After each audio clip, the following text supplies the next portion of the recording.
Hi. So for the last day, day 10, when we're thinking about using um, teaching aids for working with patients and educating patients, I wanted to do a couple of things.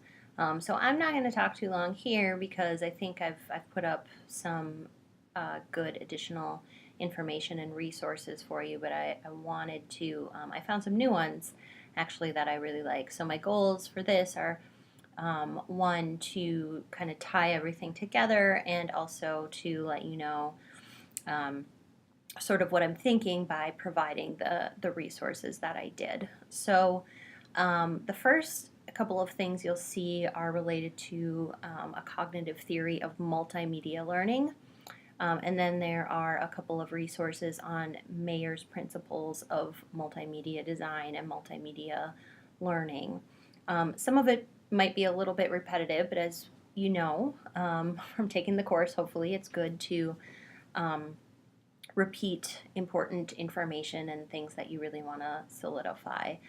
The other reason I put this up is because I think as we're thinking about using teaching aids with patients, we have to keep in mind that they are forms of multimedia, right? Even a pamphlet combines things like text and pictures.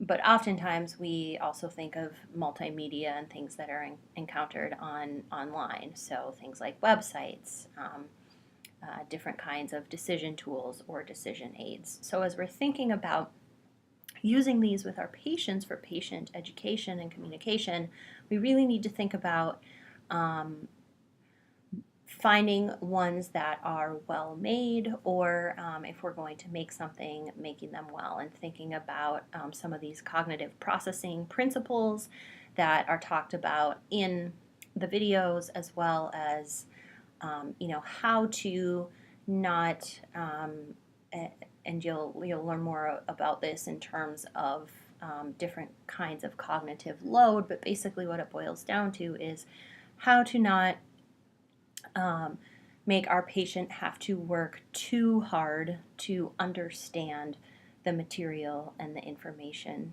being presented. So that's really one thing, one of the things that I want you to think about as you learn about Mayer's principles of multimedia design is thinking about um, how design really impacts the user and the patient experience with these different kinds of um, resources that we're providing for them, be it printed or online.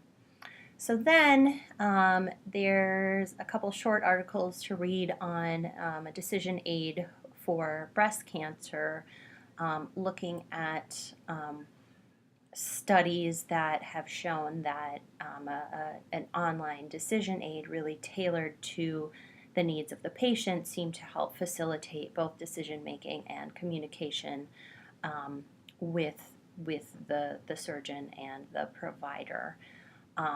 So just reflecting on, not only we're not just giving these tools to our patients and then saying, well, there you go, it should give you all the information that you need, but thinking about how we use these tools as part of and to start conversations with our patients.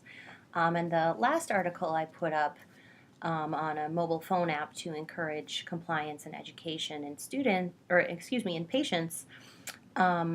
This is a brand new one that I found. I really like it because it's kind of targeting after treatment, be it surgery or some other treatment that a patient has had. What are ways that we can try to educate them both about what needs to be done, but also why it's important that they follow their post-operative or post-procedure directions, and what that means, how they do it, why it's important, and looking for ways that we can use these tools, such as apps or other supportive technologies, to try to increase knowledge and compliance. So that's kind of how all of this ties together here at the end when we're thinking about, you know, we have our communication style that we use with patients. There's techniques that we